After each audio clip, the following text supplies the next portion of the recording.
أعوذ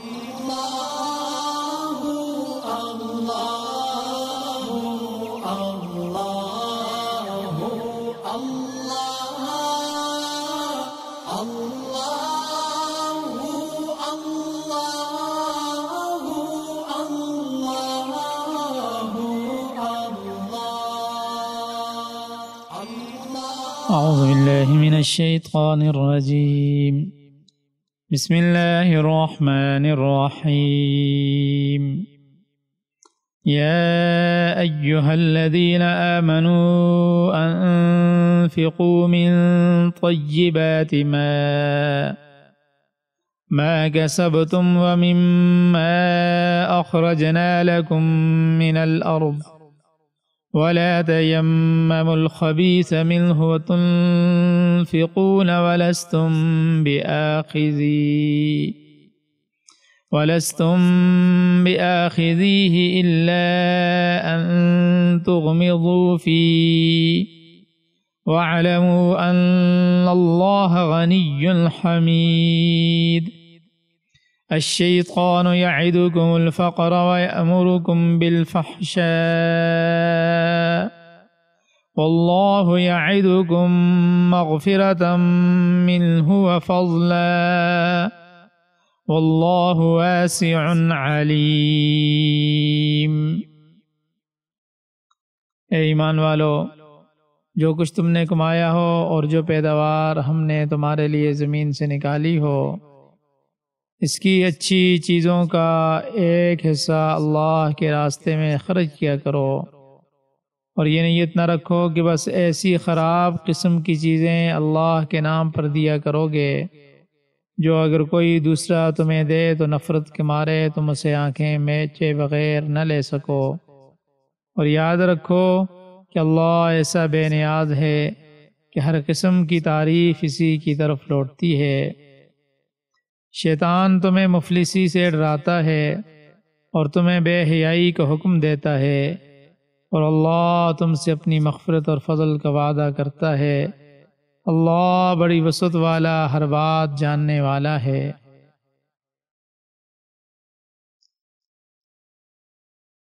اس سے پچھلی آیات میں صدقات کی قبولیت کے متعلق 3 شرائط کا بیان ہوا ہے کہ کسی کو خیرات دے کر نہ تو اس پر احسان جتلایا جائے، نہ اسے تکلیف پہنچائی جائے، اور نہ خرچ کرنے میں ریاکاری ہونی چاہیے.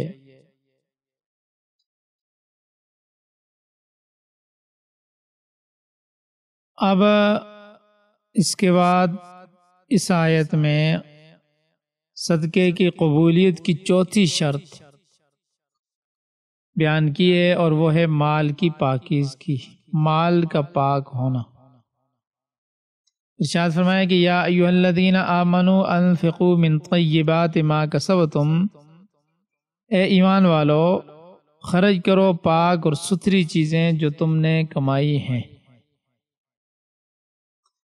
گویا صدقہ کی قبولیت کے لیے یہ بھی ایک شرط ہے کہ صاف ستھری اور بہتر چیز اللہ کے راستے میں دی جائے. اور مفسرین نے طیبات کی تفصیل میں 2 چیزیں بیان کی ہیں.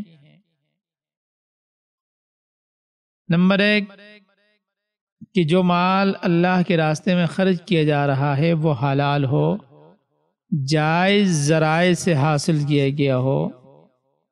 حرام مال سے ادا کردہ صدقہ قابل قبول نہیں.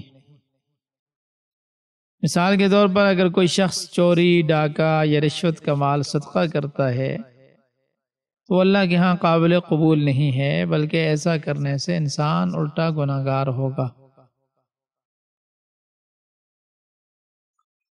اور طیبات اور طیب کا دوسرا مطلب یہ ہے کہ جو چیز بھی صدقات میں دی جا رہی ہے وہ اعلیٰ اور بہتر ہو، نہ کہ نکمی اور ردی چیز، بیکار چیز. ایسا نہیں ہونا چاہیے کہ اچھی چیز اپنے لیے رکھ لی جائے اور کم تر چیز زکوٰۃ اور صدقات میں دے دی جائے. یہ مناسب نہیں ہے. حدیث شریف میں آتا ہے کہ بعض لوگ ایسے ہیں جو کھجور کے اچھے گچھے اپنے واسطے محفوظ کر لیتے ہیں اور کم تر گچھے اصحاب صفہ کے لیے لٹکا دیتے ہیں۔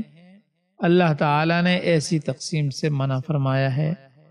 جب تم خود ردی چیز کو پسند نہیں کرتے تو اللہ تعالیٰ اسے کیسے پسند کرے گا؟ لہذا زکوٰۃ و صدقات میں بہتر چیز دینی چاہیے۔ فرمایا کہ ایمان والو ان پاکیزہ چیزوں میں سے خرچ کرو وما کسبتم، جو تم نے کمائی ہے۔ اب کمائی کی بھی مختلف صورتیں ہیں۔ مثلا کمائی کا سب سے بڑا ذریعہ جو ہوتا ہے وہ انسان کی ذاتی محنت اور کوشش ہے۔ کوئی تجارت کرتا ہے، کوئی دکاندار ہے، ملازم ہے، کارخانہ دار ہے، مزدور ہے، تو یہ سب آمدن کے ذرائع ہیں۔ اور اس کے علاوہ بعض دفعہ کہیں سے ہدیہ مل گیا، وصیت کے ذریعے کوئی چیز حاصل ہو گئی، اسے وراثت سے حصہ مل گیا، ان ذرائع سے بھی حاصل شدہ مال بھی انسان کی ملکیت ہوتا ہے۔ تو پاکیزہ چیزیں خرچ کرنے کا قانون ان تمام ذرائع سے حاصل شدہ آمدنی پر ہے۔ لہذا حکم ہوا ہے کہ تم جس حلال مال سے بھی خرچ کرنا چاہو، اچھی اور بہتر چیز دو، اللہ کے راستے میں کم تر چیز دینے کی کوشش نہ کرو۔ اور پھر براہ راست خود محنت کر کے کمانے کے علاوہ ایک ذریعہ آمدنی جو ہے زرعی پیداوار بھی ہے۔ اس کے متعلق اللہ تعالیٰ نے فرمایا کہ اس میں سے بھی خرچ کرو، اس میں سے بھی خرچ کرو۔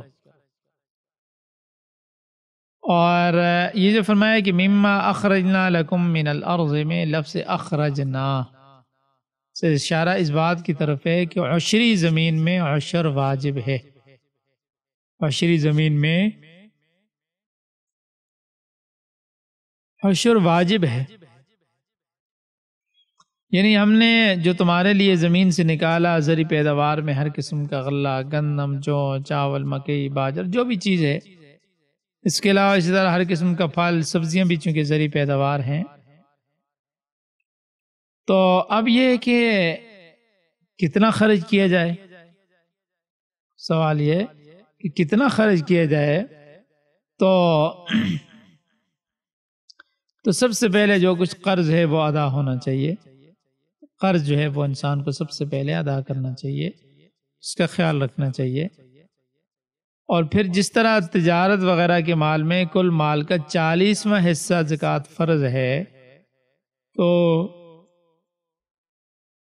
اسی طرح زرعی پیداوار سے عشر یعنی 10واں حصہ اللہ کے راہ میں خرچ کرنا یہ واجب ہے، یہ فرض ہے۔ لیکن اس میں تھوڑا سا فرق ہے، وہ اس طرح، یعنی آپ یہ سمجھیں کہ دو حصے ہیں۔ ایک یہ کہ ایک وہ زمین ہوتی ہے جس کو بارش کے پانی سیراب کرتا ہے، اور جو زمین کے مالک کی مشقت کے بغیر، ظاہر سی بات ہے بارش تو اللہ برساتے ہیں، اس میں مالک کو کوئی مشقت نہیں کرنی پڑتی، سیراب ہو جاتی ہے، اس میں سے 10واں حصہ۔ اور جو نہری پانی سے یا کنویں وغیرہ کے ذریعے یا مختلف طریقوں سے، یعنی مالک خود محنت کر کے پانی وہاں پہنچاتا ہے، اس میں سے 20واں حصہ نکالنا فرض ہے۔ البتہ جو چیزیں جو ہیں وہ زمین میں سے خود ہی پیدا ہو جاتی ہیں، جیسے گھاس ہے، لکڑیاں ہیں اور اس طرح کی جو چیزیں ہیں، تو ان میں عشر نہیں ہے، یہ معاف ہیں۔ اگر یہ چیزیں خود کاشت کی جائیں، یعنی اگر یہ چیزیں تو خود تو پیدا ہو جائیں، خود ہی لگ جائیں، تو پھر تو عشر نہیں ہے، پھر تو معاف ہے۔ لیکن اگر یہ چیزیں خود کاشت کی جائیں اور چارے کے لیے گھاس وغیرہ خود بوئی جائے، لکڑی کے لیے درخت لگائے یا کاٹنے کے لیے کاشت کیے جائیں، تو پھر ان پر عشر ادا کرنا ہوگا۔ یہی امام حنیفہ رحمۃ اللہ علیہ کا فتویٰ ہے۔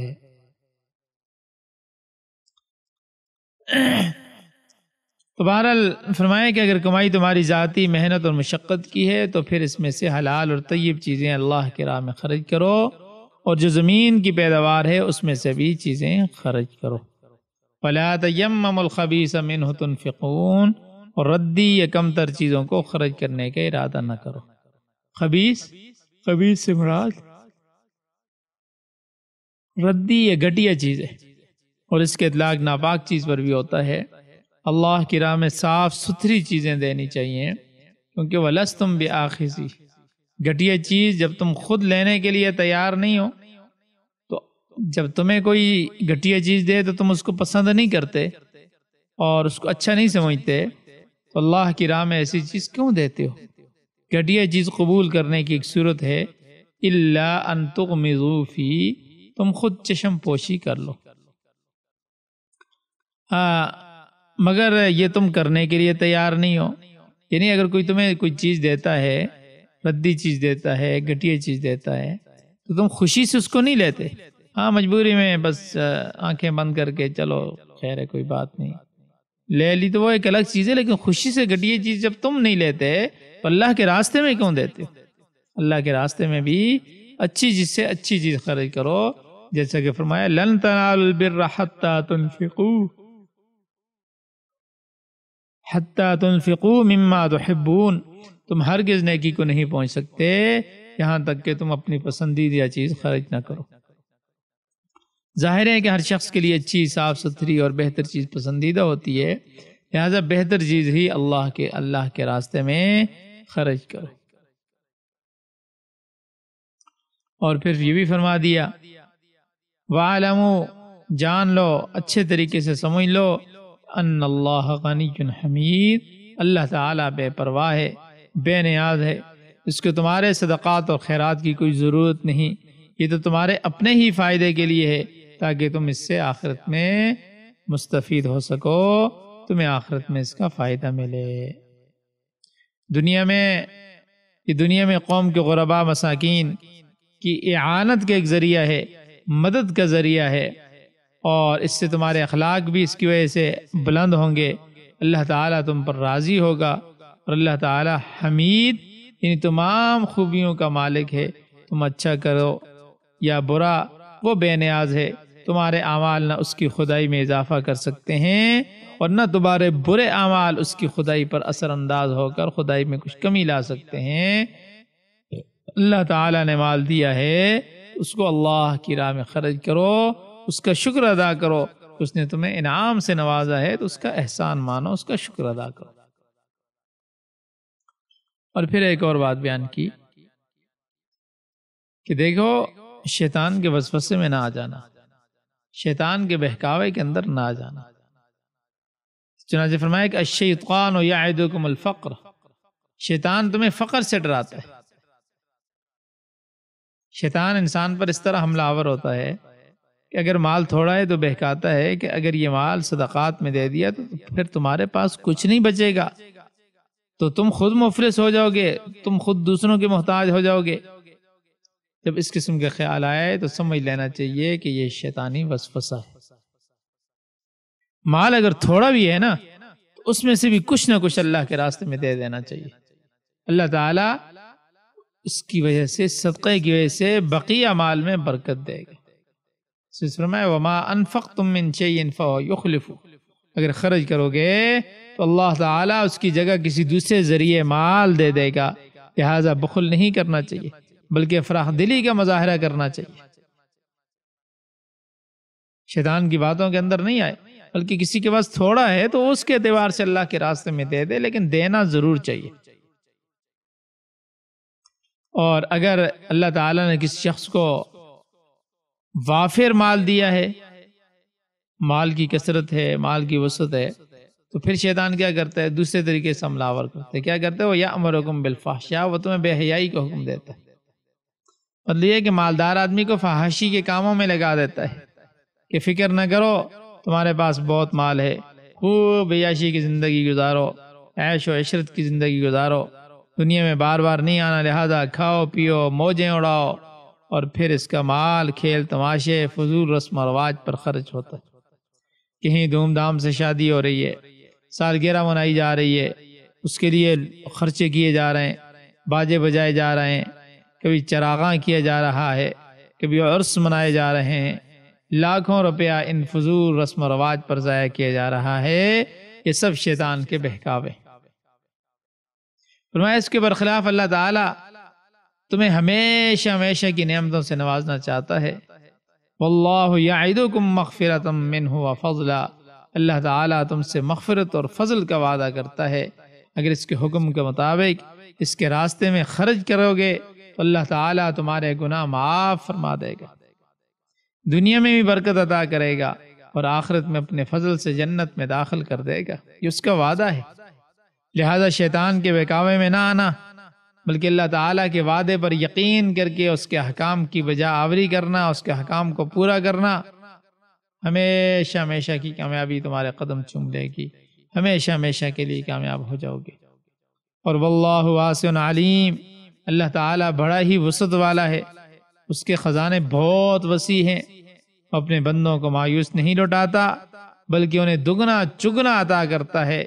واللہ یضاعف لمن یشاء، دگنا اور جس کے لیے چاہے جتنا چاہے بغیر حساب کے دیتا ہے، ہر چیز کو جاننے والا ہے، وعلیم بذات الصدور بھی ہے، تمہاری نیتوں سے بھی واقف ہے، جس قدر اخلاص تمہارے دلوں میں موجود ہوگا اللہ تعالیٰ اس کے مطابق بڑھا چڑھا کر تمہیں عطا کریں گے۔ یہاں تک اب ترجمہ دیکھ لیں۔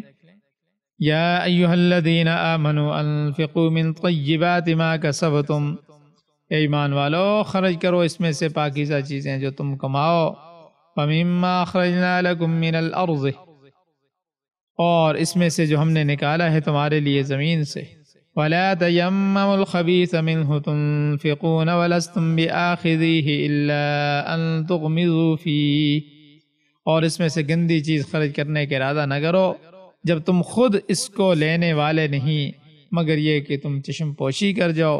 وَاعْلَمُوا أَنَّ اللَّهَ غَنِيٌّ حَمِيدٌ، اور جان لو کہ اللہ بے نیاز ہے، خوبیوں والا ہے۔ الشیطان یعدکم الفقر ویأمرکم بالفحشاء، شیطان تم کو تنگ دستی سے ڈراتا ہے اور تمہیں بے حیائی کا حکم دیتا ہے۔ واللہ یعدکم مغفرۃ منہ وفضلا، اور اللہ تم سے اپنی بخشش اور فضل کا وعدہ کرتا ہے۔ واللہ واسع علیم، اللہ وسعت والا جاننے والا ہے۔ صدق اللہ العظیم۔